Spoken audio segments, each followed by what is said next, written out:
Okay, hi everyone. Welcome to ECU's IDAHOBIT webinar. My name is Braden Hill. I'm the Pro Vice Chancellor Equity Indigenous here at Edith Cowan. Before we kick off, I'd like to pay our respects to traditional custodians of all the campuses in which we find ourselves. For me, particularly the Whadjuk Noongar people, where we are currently located, and also the Wadandi Noongar people, where one of our campuses are located, and also my mob as well. So I'd like to acknowledge them. IDAHOBIT is International Day against homophobia, biphobia, interphobia and transphobia. And this year marks 30 years since homosexuality was removed from the list by the World Health Organization of diseases and related health issues. So what IDAHOBIT has turned into nowadays is a remembering of this and an awareness raising for all of us in society to make sure we reflect on the past, but also consider what still needs to be done in the future. So at ECU, we've done a lot of work around raising visibility around LGBTIQ inclusion. And what we want to do this year, and what we're really grateful to be able to collaborate with a range of key members in the sector, is how we look at embedding this work across all of the areas of our universities and the teaching, learning, research that we do. So today's webinar is very much based on how do we build in inclusive teaching and learning. And we have some wonderful panel members who you're going to hear from today from a range of WA universities. I also just wanted to, a quick shout out to Katie Darby, who's pulled this one together, and also Catherine Huck in my team. I think this is a wonderful opportunity for us to think about how we can embed this work across our activities in various universities. I'd like to just hand over now to Misty, who's going to be our facilitator for the session. I hope you find it interesting. This will be recorded, so if you wanted to backtrack and find out anything more, you will have access to that. But I'll hand over to Misty now. Thank you very much for that, Braden. It's really lovely to be a part of this collaborative university session for IDAHOBIT Day. We're going to start with a little bit of housekeeping. So if you would benefit from Auslan interpreting during the event, you can pin the user Linda D. Rosario's video by hovering over her video and selecting pin video. So that's if you need Auslan interpretation. Also, a couple of other things that will help you get the most out of this webinar is to set your view to speaker view in the top right-hand corner, so you can just see the person who's speaking at any given time. And also choose side-by-side option in the view options up the top, so you'll see the slides and the speaker at any given moment. So today we're going to have short presentations from our speakers, followed by a Q&A and discussions. Today's all about sharing and learning, so please use the chat function to ask any questions and share any strategies that you have around queering curriculum. Everyone's respected here. All opinions and experiences are valid, and we welcome all people. And when you're not speaking, please remember to keep your mic muted and your video turned off to minimise background noise and interference. And participation is optional. Feel free to participate in the way that you feel most comfortable.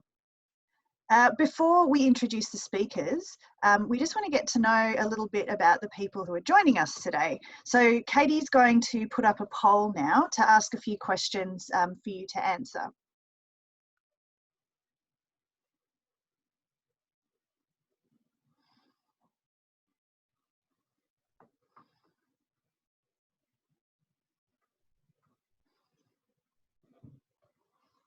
And while you're completing those questions, so please tell us about your current role, your area of interest, professional study, and how confident you feel in your ability to deliver or design LGBTIQ+ inclusive curriculum. I can see lots of you are already doing that. We'll just move on to introducing our speakers.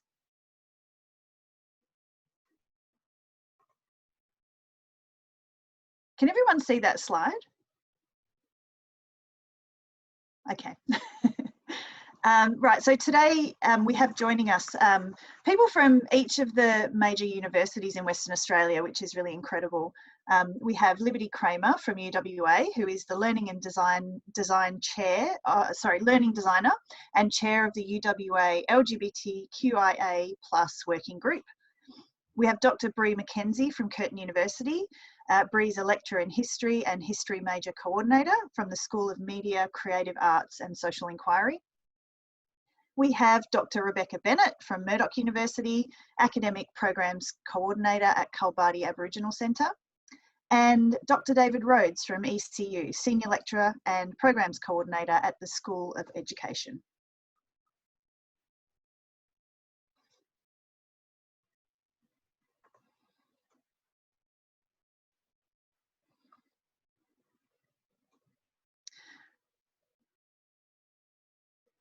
Okay, I can see the results and I'm not sure if everyone can. Katie, do you put the results up for everyone to see? Yeah, everyone should be able to see them now. Magic.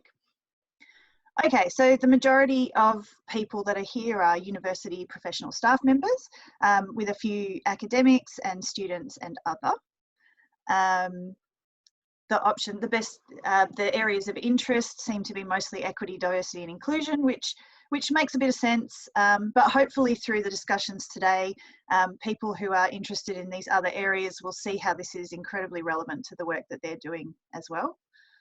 And how confident you all feel in your ability to deliver and design LGBTIQ+ inclusive curriculum. There's kind of a bit of a mix, most people sort of somewhat confident and somewhere in the middle. So hopefully again today, some of the strategies that we talk about will help with that level of confidence that you feel around that. Okay. Just before we do get started, I just want to remind you that if you have any questions or comments or strategies that you want to share, to just do that in the chat as we go through. And at the end, we'll have some time for Q&A and discussion. Okay, so we all know that LGBTIQ+ folk experience discrimination in society, which has a massive impact on mental health and well-being of that population. In universities, we would expect that that would be a little bit different because universities are thought to be more progressive and inclusive, but there's evidence to suggest that there's still quite a lot of work to be done in universities. We see that in incredibly high dropout rates amongst LGBTIQ+ students. And that's not to talk about the impacts that it's having on your LGBTIQ+ staff. In formal education, one of the ways that we can start to address the issues for students is by something we call queering curriculum. And what we mean by that very broadly is about disrupting assumptions about binaries and fixed identities when it comes to sexuality, sex and bodies, but also more broadly than just sexuality, sex and bodies. So it's really about disrupting assumptions about normativity. Some of the ways that we can do that is by including LGBTIQ+ perspectives and lived experiences in our curriculum, and also making sure that we embed that throughout courses that we're teaching, as opposed to just having 1 week of lessons around that topic. The speakers that we have joining us today are doing work in that area, and so I'd like to begin by introducing Liberty Kramer from UWA. Thanks, Misty, and thank you everyone for coming. So I'd just like to also acknowledge that we're meeting on the lands of the Whadjuk Noongar people and pay my respects to their elders past, present and emerging. So my name's Liberty. I'm a learning designer at UWA in the Educational Enhancement Unit. So that means, like lots of you who answered that survey, I'm a professional staff member. So my relationship with queering the curriculum is a bit interesting because I'm not teaching students directly. But what my work does is work with academics who are teaching students and look at how we can sort of embed best practices of teaching and learning in all sorts of different areas. And that includes, you know, the way we produce an experience for our students that is welcoming and is accepting and is a safe place for them to learn. So I'm also the co-chair of the LGBTQIA+ working group at UWA, and that gives me an interesting little Venn diagram where, as a queer woman, I get to have my sort of gay job and my day job, and this kind of work allows me to bring those together and work in an area that I'm really passionate about. So one thing that we've been doing at UWA is working on Project Peacock. So this is something where we've put together a series of online staff professional development modules with the idea that not everybody who can attend our face-to-face ally training, is based in Perth. We have some disadvantages in terms of providing that training to people in rural and regional areas. And that's turned out to be quite a useful thing because right now no one can attend face-to-face training. So some online development modules have come in really handy. So the background of that project was that in 2016, Dr. Duke Dow put together a study about the experiences of LGBTQIA+ students on the UWA campus. Sort of the first of its kind in that area of research, and one of its findings, it's quite extensive, was that 1 in 5 of our students who took part in the study reported that their studies, their experience on campus, their learning had been disrupted as a result of their sexuality and or their gender identity. So that's a pretty significant proportion of our LGBTQIA+ students. And what we wanted to take a look at was what we can actually do. We can't control every aspect of that student's experience and of their life. We can't maybe control what's happening at home, what's happening with their housing situation, but we can control what happens on campus. And particularly in my area, we can influence what happens in the classroom, whether that's a physical or a digital classroom.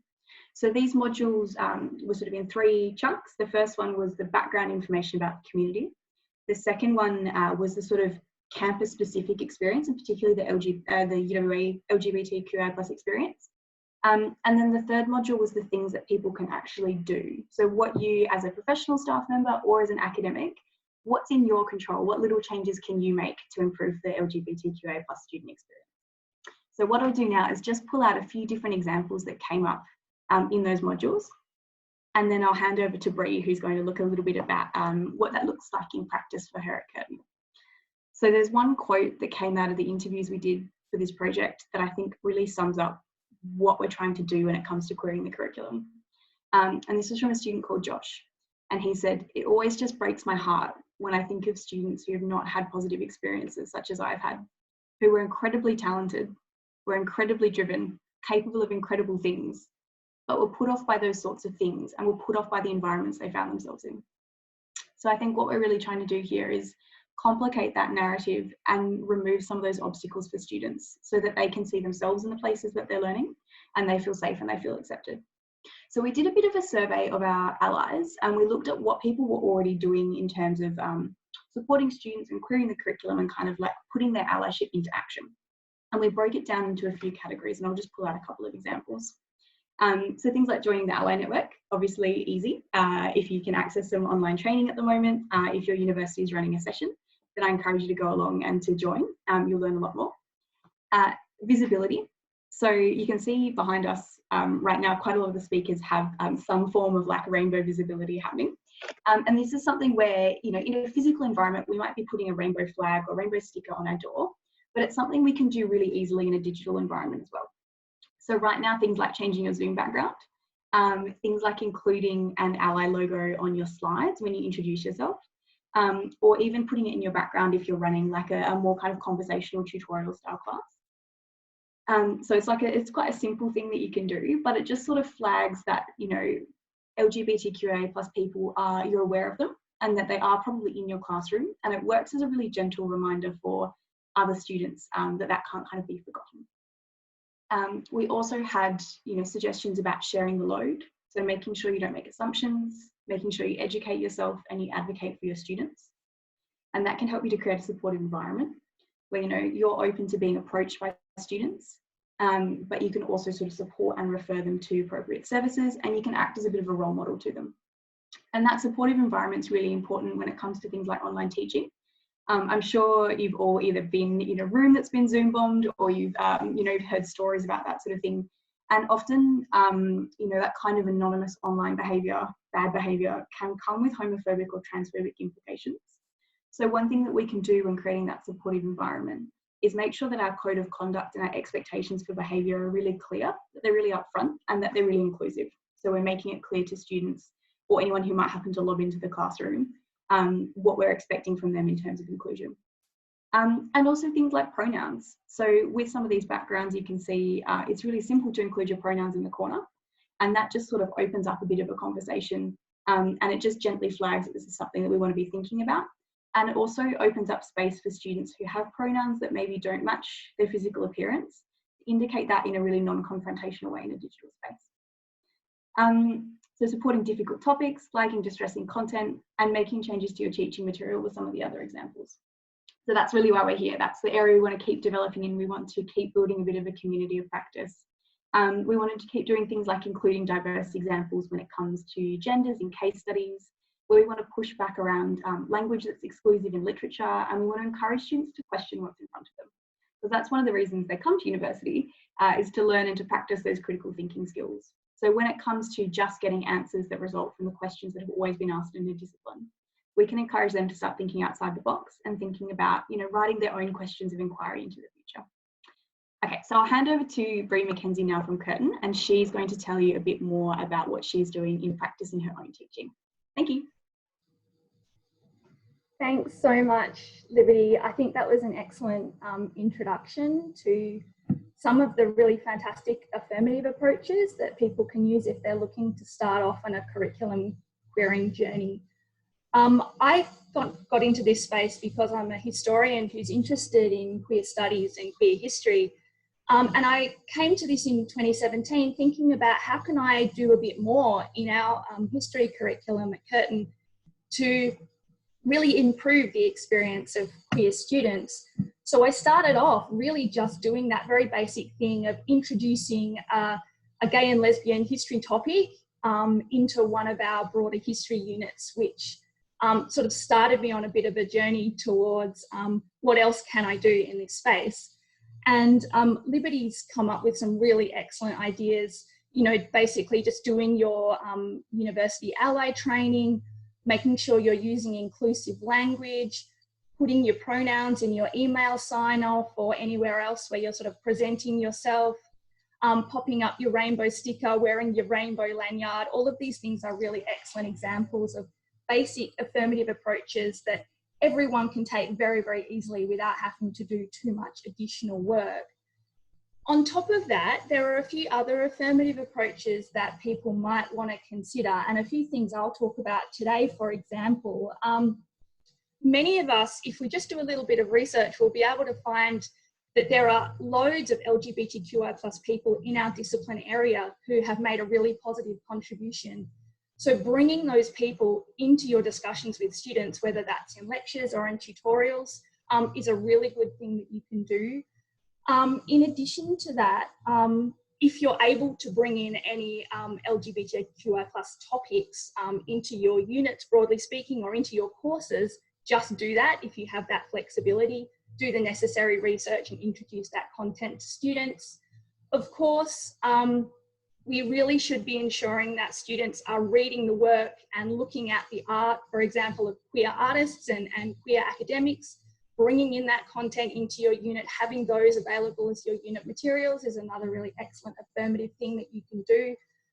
When you're looking at assessments, I think that there's plenty of stuff that you can do in that space, whether that's just setting up an essay question, for example, that requires students to engage with queer topics, or whether that requires them to research the representations of queer people in the media or in sport, for example, or in politics.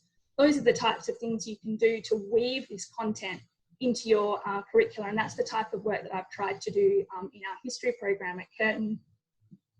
The other types of things that I might mention as well, if your particular discipline area uses case studies, make sure that your case studies are diverse, that they include queer perspectives, and that they're upsetting some of the assumptions that we might have around things like partnering, for example. If you can include a variety of perspectives into your case studies, that's another way of weaving this content in. And the other thing that I've liked to do in our history program as well is once you've brought in some of these assessments and students are responding to those assessments, you can actually harvest the very good examples of those and use that as your exemplars when you come to provide exemplars for students more broadly on how to respond to a particular essay topic, make sure that you're using those examples as your exemplars. So that's just a few kind of quickly ideas that I've come up with that I've been using in our history program to try and make our entire curriculum a bit more inclusive. But I would also like to talk very, very briefly, because I know I haven't got long before I hand over to Rebecca, about how you can also potentially look at some transformative approaches to your teaching. So for me, that's been very much about personal work as well and self-reflexive work. So, you know, making sure that I'm building up my networks with queer people, seeking feedback from queer staff and queer students. Other types of things I've been doing is actively promoting and talking about curriculum queering through our learning and teaching sort of agenda at Curtin University, joining groups, being a vocal advocate in your discipline area. These are some of the types of things that you can do to start really working on transforming some of the underlying assumptions that we have that are embedded in the frameworks of our curricula.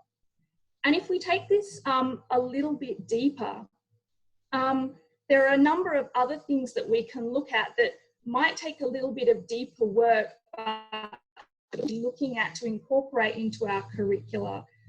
So how can we do things that embed opportunities for students to experience what it might be like to be othered? So how are ways that we can ensure that students get that opportunity of seeing themselves potentially as being outside of the mainstream? The other types of things we can do are encouraging self-reflexivity in students, and I'm doing that through assessment approaches that ask students to examine their own positioning in relation to things like sexuality and gender, class, these types of things. So encouraging students to be self-reflexive and think deeply about their own positioning and how that impacts the way they are in the world. And just also if we can tie back to some of the things I think that Misty was saying earlier about how we can do some of this deeper work with curriculum queering. How can we explore the inherent contradictory nature of our lives and our understandings of ourselves? How can we upset binaries when we're looking at our curricula? And how can we explore alternative realities? So I'm happy to talk maybe later if in the questions about what that might look like in practice, but these are some of the deeper ideas that I've been having in relation to how we can be more transformative in our curriculum work. So I'll now hand over to Dr. Rebecca Bennett from Murdoch. Yeah, hi everyone, and thanks so much, Bree. You sort of did quite a nice transition to the space that I've been working in, which is looking at inclusive curriculum on a much broader and more systemic level. So we've established at Murdoch an inclusive curriculum working party that is intentionally very intersectional. Obviously, I'm a queer woman and a social justice researcher, but I'm also a lecturer in the Coolbardie Aboriginal Centre. And we were having a discussion in our university's LGBTIQ A+ Executive Advisory Committee with some of the student representatives about some sort of transphobia in some of the health science disciplines where people were making fun of the dummies. They'd put a female dummy top on a male bottom, and some trans students in the class were feeling incredibly uncomfortable, and the lecturers had no awareness that that situation even existed or that that would be a problem. So we realised, we all got fired up in the committee and realised we needed to sort of set up a separate party and a working party to really start to think about how we can encourage inclusive practice across the university. And also we did have Aboriginal students in Coolbardie have had similar experiences in the classroom as well. So we've been working on auditing all of the courses that have Indigenous content in Coolbardie, just to make sure that there's an Aboriginal perspective included, so people aren't just going off without checking with the group that they're trying to represent. So we started a little splinter community, and we just started by sort of contacting the usual suspects on campus, the people that get involved in ally programs and the LGBTIQ kind of events.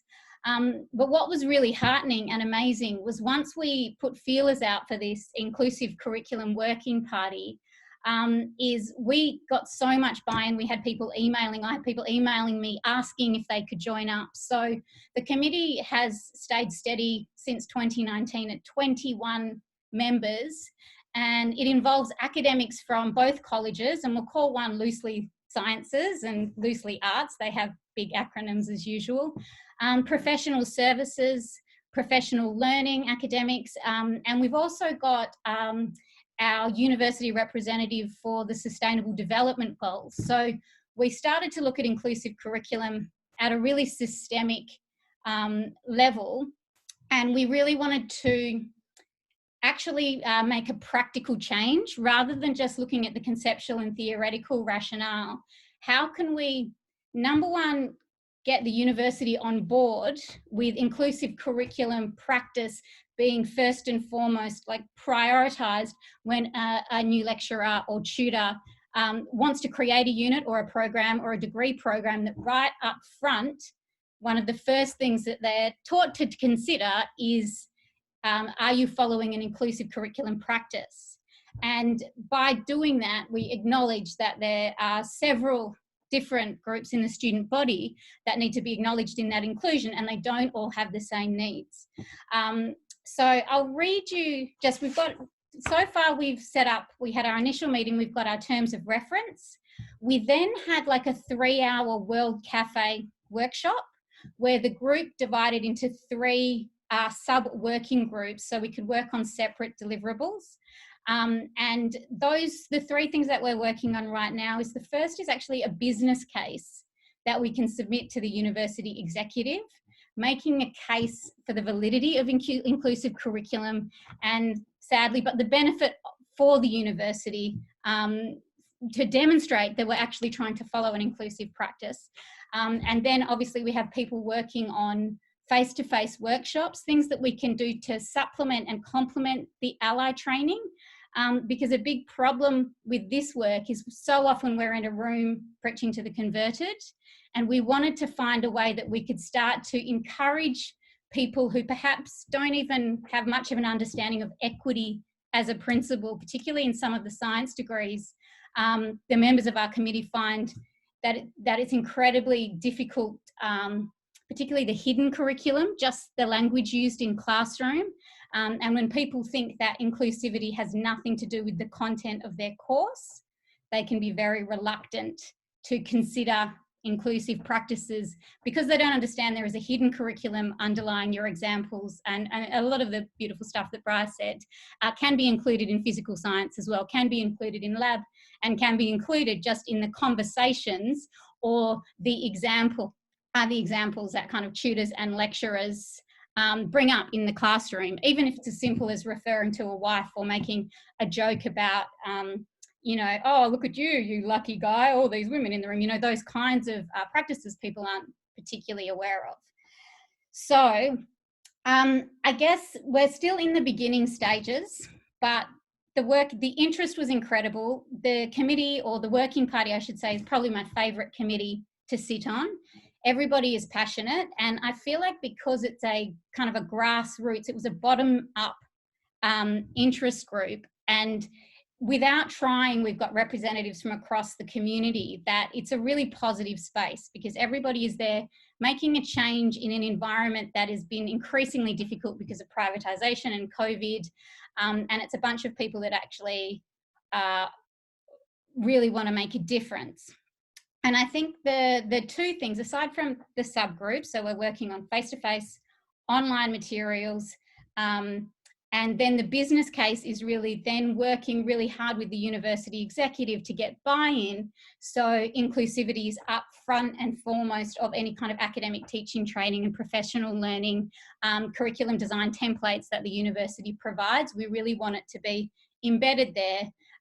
With links to different resources. You know, if you want to include an LGBT example in your course, please consider these things. if you would like someone to review it, here's an advisory committee that includes a student that can have a look to make sure that it's done in a way that seems inclusive. So we want to have those opportunities.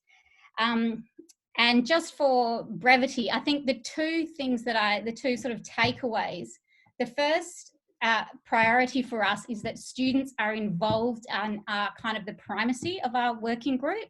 So it's really important to us to not assume that there's a problem and then fix the problem without engaging with the people who we're trying to fix the problem for. So we've been working with a student engagement coordinator, professional staff member, to try and establish the students as partners, which is this fantastic model that I can talk to you about later, where students are meaningful and often paid, or they get some kind of meaningful input in contribution to creating inclusive curriculum, to auditing curriculum for us and stuff like that. So I think for us, students first and students as experts who are part of our target groups are crucial in this committee, so we don't run away with just our own ideas of what the student body actually needs. And the other thing that's really important to me, just from the feedback that I've received from students and in the working party, and it's just an interest of mine, is that the hidden curriculum is in many ways more important than the content itself. And it's the units that think that LGBT issues have absolutely nothing to do with them. Like, how could you possibly teach this? We're learning biochemistry, for example.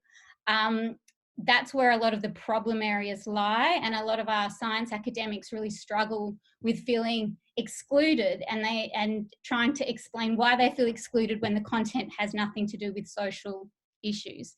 So I think making sure that in any discussions of inclusive curriculum, that hidden curriculum, there's a lot of attention to how important that is, the words that are used, the language that are used, the representation. And I mean, all of the speakers have given excellent examples as ways to promote this.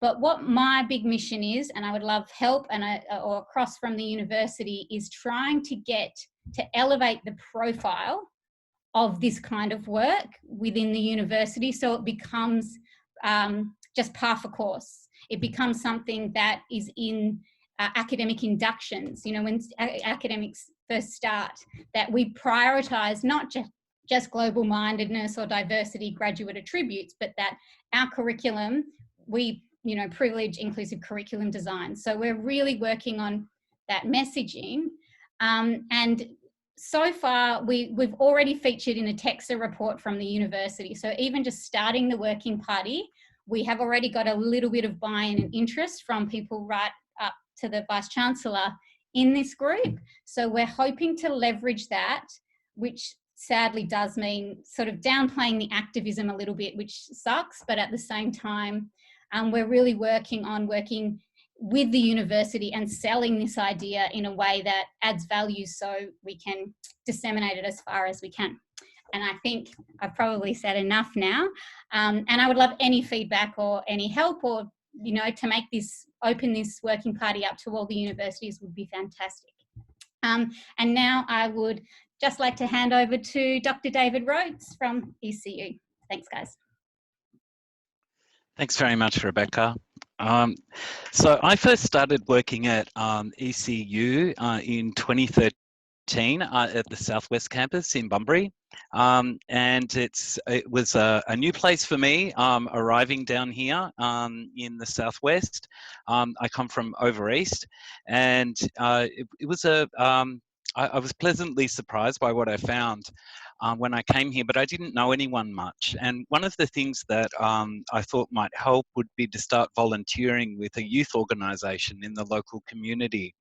And it turned out that there was a local LGBTIQ plus youth organisation called True Colours in the Southwest, and I started volunteering with them. And it was through that course, through that program, that I got to meet two of the students who were actually enrolled in the program that I coordinate here at Southwest Campus.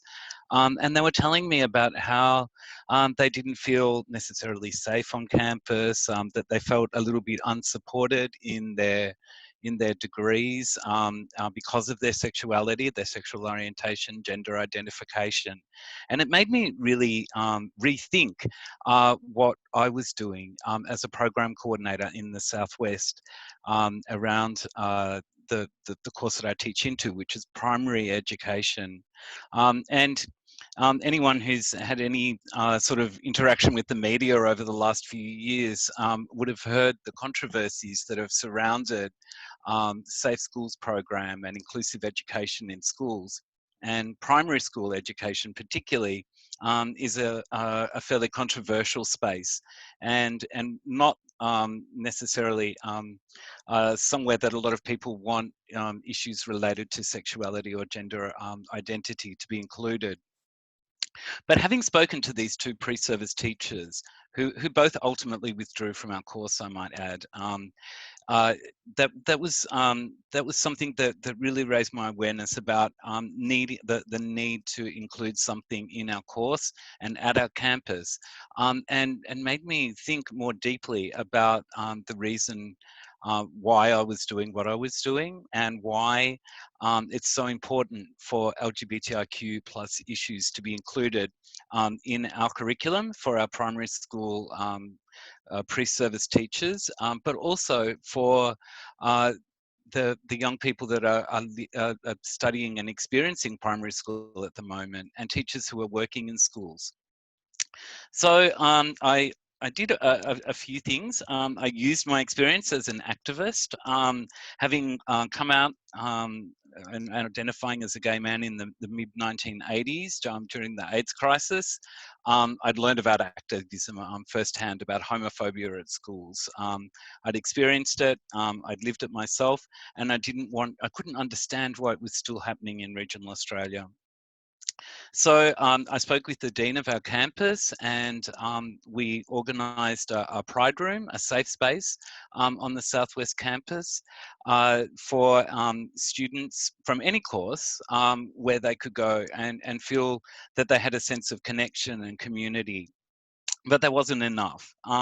We needed more than that.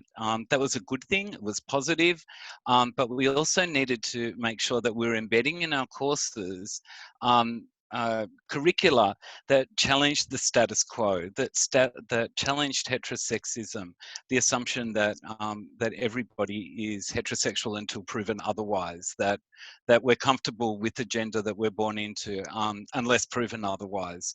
And so I've undertaken a couple of things, and I'm limited for time, but as are all the speakers, but we'll just give you a couple of examples of things that we've done here in the Southwest. And remember that we're talking about regional communities and rural communities.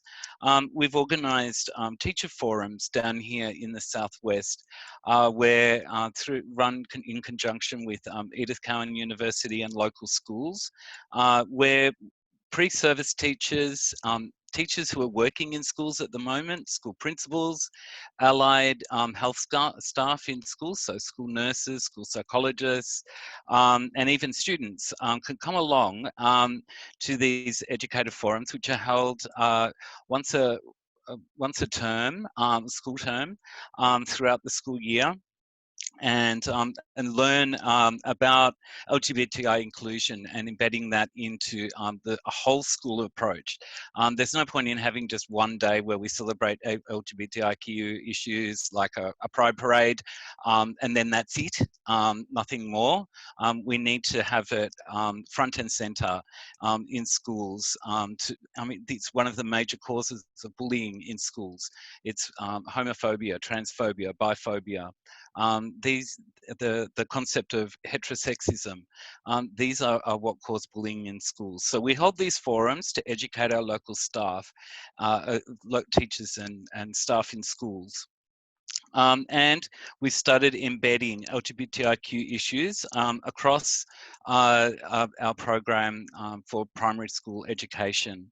We started off by doing an audit of our primary teacher education program and seeing where we currently include LGBTIQ plus issues, because we don't want to reinvent the wheel.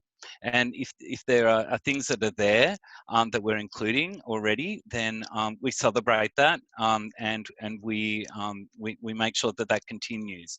And that provides that audit has provided us with a snapshot of where the inclusion is occurring and where it isn't. And so we've worked out what's missing, identified examples, case studies, inclusive language about challenging stereotypes, etc., that we can include into those courses, into those units within our course. And now we're at the stage of persuading people of the need to embed this into their teaching. There's no point in forcing people to be including LGBTIQ+ issues into their curricula if they're not going to do it from the right place. I would rather that they didn't mention it at all, rather than approach it in an inappropriate way. And so we're now at a stage of persuading people to embed LGBTIQ issues into the curriculum for pre-service teacher education. And of course, as been mentioned by the previous speakers, addressing the hidden curriculum that takes place in schools and in universities around not necessarily what's explicitly said, but the language that's used, the term parents, you know, implying quite often a heterosexist norm of the family. Starting to make our students aware and self-reflexive about the language that they're using in their courses, in their classrooms, in their units that they're teaching, and in their when they go out on prac and when they're working in schools. So I think I've gone over time there, but I shall now pass on to Misty to take over from this point.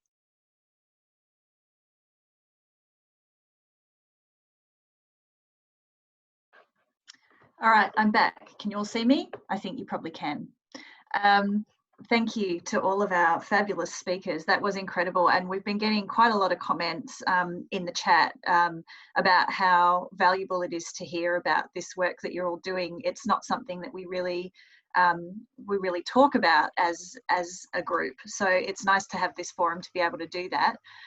We've got a few questions that have been coming through the chats. I'll start with hidden curriculum, because I think Rebecca and David, you both mentioned hidden curriculum. Can you talk a little bit about what you mean by that? Do you want to go, David, or should I? Both? You can go first if you like, okay. Rebecca.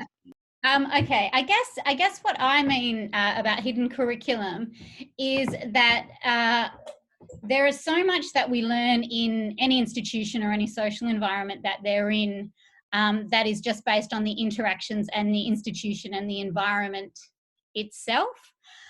So the hidden curriculum, if you in a classroom are reinforcing heteronormative norms, so you freely assume that all female presenting people have boyfriends or want boyfriends or vice versa, and those little kind of jokes that you don't even tend to notice teach people that being heterosexual is normal, and that anything that is left out of those conversations is therefore not part of the norm. So the act of not even mentioning the fact that there may be an alternative way to express gender or an alternative way to live your life, or that Aboriginal people might be fair-skinned, for example, like those kinds of assumptions reinforce an idea of what's normal. And if you don't come up in those conversations or in images, you don't see yourself on slides, you don't see yourself in videos,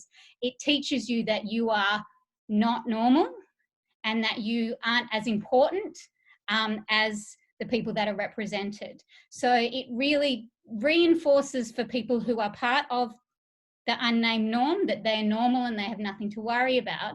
And for people that feel different, it reinforces that they're different. So you learn so much just from body language, classroom interaction, and even things like the hidden curriculum outside of the LGBT space is if you grew up in a family, for example, where both of your parents went to university and you have debates about feminism around the dinner table, you understand a lot more about what people are talking about at university because you've been versed in the hidden curriculum. Whereas if you're the first in your family to enter university, you might not, you haven't learnt a lot of those hidden things that other people take for granted that are part of university, like what a tutorial is, or how to have an academic debate and discuss ideas, or, you know, those kinds of things. Did that make sense? I'll let David illustrate it probably more articulately than that. I don't think I could beat that, Rebecca. So particularly in a pre-service teacher education environment, the hidden curriculum sort of permeates in two different ways. It can be in the university classroom, but also for our students who are going to become teachers that are going out into schools. We want to stop the perpetuation of the hidden curriculum. And that hidden curriculum is around things like gender norms, around boys and girls toilets, around school uniforms, about boys having to, for example, a school where I taught, where boys had to have their hair cut above the collar, girls had to wear a ponytail, but boys couldn't wear a ponytail. Earrings, girls could have 2 earrings, boys couldn't have any. When we talk about organising students into groups in a primary school, about organising groups, making sure that or having students line up, boys over here, girls over there. This perpetuation of gender binaries continually, about the language that's used on a permission note, or talking about the students' parents. They may not have parents, they may have guardians, they may be in foster care. So we make all of these assumptions about people based on their gender and based on heteronormative norms around gender and sexuality. So we need to make sure that students are aware, first of all, what that hidden curriculum is, and then to help them to stop that perpetuation continuing into future generations. And that's why I think we need to think about early childhood education, primary school education.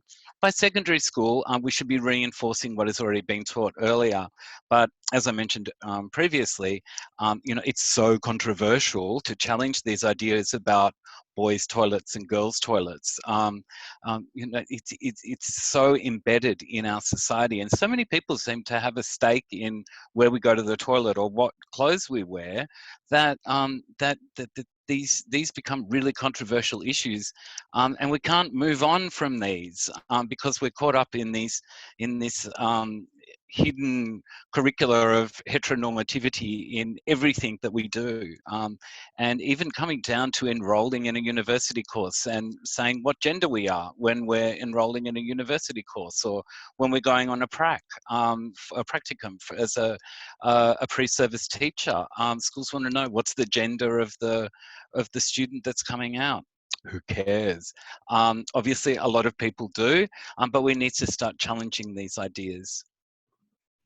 So I guess hidden curriculum is almost like an awareness and understanding of heteronormativity and how we fit into that world of heteronormativity.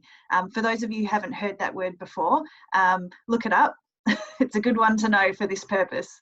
Another question from the audience.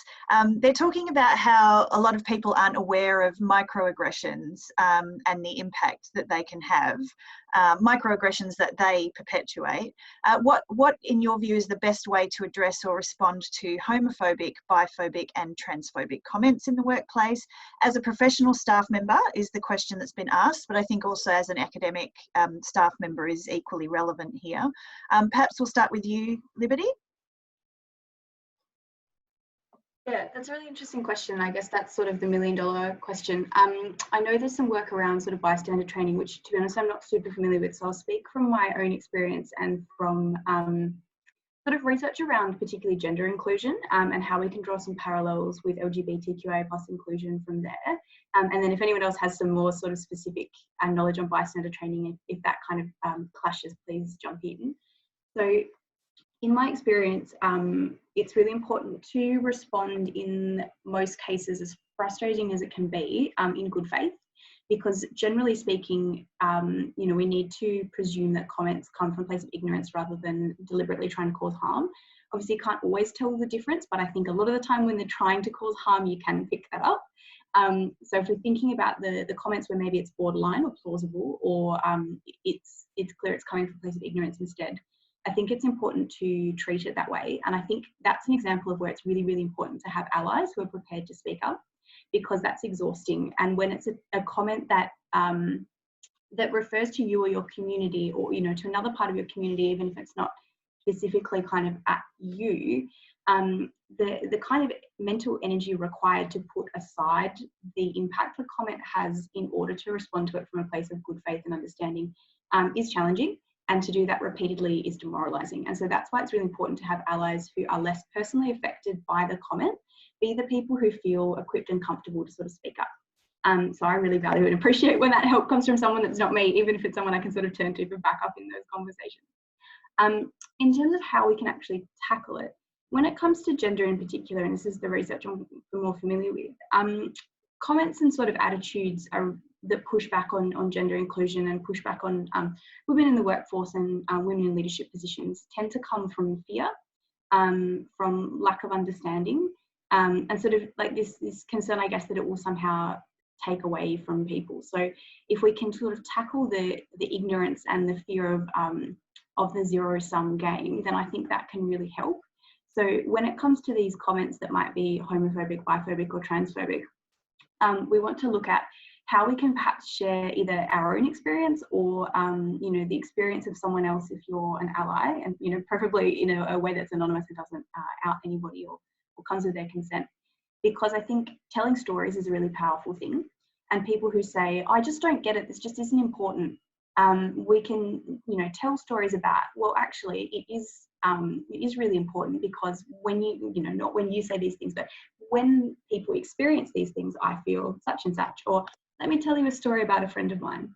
And by sort of sharing experiences, we can push back against this narrative that, you know, diversity is done and people are included and we have gay marriage now, so there are no more issues. Stories can really bring to light the personal, like the things that still happen, and then the personal impact of those. And that, I think, pushes back against that sort of fear and ignorance side of things. It's not going to fix everything, and obviously I'm being really charitable here and presuming that people do come with good intentions, and I think if they do, we need to meet them there. If it is something that's a bit more hostile, then I think we need a different approach there, and that's where we want to have allies in a practical sense, in, you know, in leadership, in management, in HR, who can stick up for us and say, no, this is not the workplace culture that we tolerate, this is not who we are, and that's not how you should be behaving. But I think it's best to, in the first instance, in most cases, to presume that they're coming from a place where they just don't understand, and to tackle it as an education understanding issue. Perhaps, Bree, you could comment from the perspective of an ally who's doing this work. Yeah, thanks very much, Misty. And yeah, excellent comments, Liberty. I totally agree. So yeah, you know, in my position as an ally, I really hear what Liberty's saying, and yeah, to all the allies out there, it's really important that we take on this role and really recognise our role as advocates and the necessity to step in these types of incidents.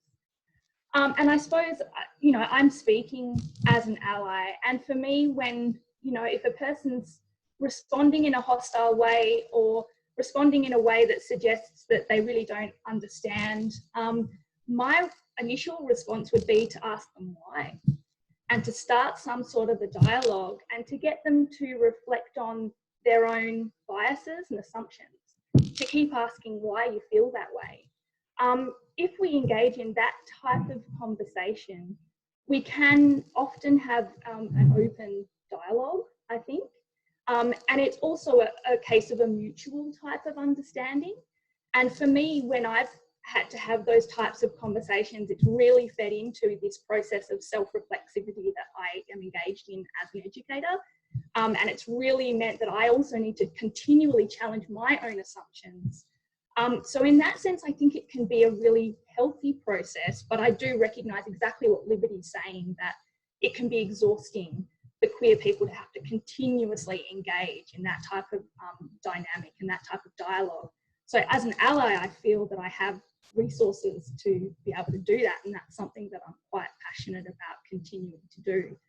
But I think in a broader sense, this question really speaks to the importance of what we're here talking about today, curriculum querying, because I think when we start to do the type of work that David's talking about, where we're embedding this into primary education and into secondary education, we ideally, as time goes on, should be getting less of this type of stuff, less of this type of negative stuff in workplaces.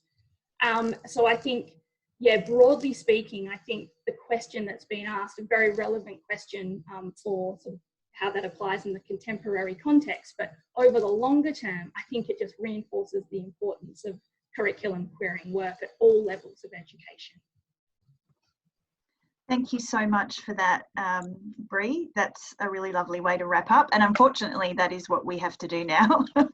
There are so many more questions. I have so many more questions, as I'm sure all of the people joining us do too. But we're going to end it here. You've seen everybody's contact details. There are some generic contact details for the universities up on the slides now, but you can probably Google any of our names and get our university contact details if you miss them from the slides, but I'm sure that'll be in the communication that comes out after this session. I'd like to say a big thank you to our speakers, David, Rebecca, Liberty and Bree. And also thank you to ECU and Katie Darby in particular for pulling this all together. You'll receive, and thank you all for joining us. Oh my goodness. Thank you so much for joining us and for making sure that this stuff stays on the agenda in universities. It's really important work. You'll receive a follow-up email with information and an evaluation. If you feel like doing the evaluation right now, the link is on the screen. Otherwise, that's it. Thank you very much.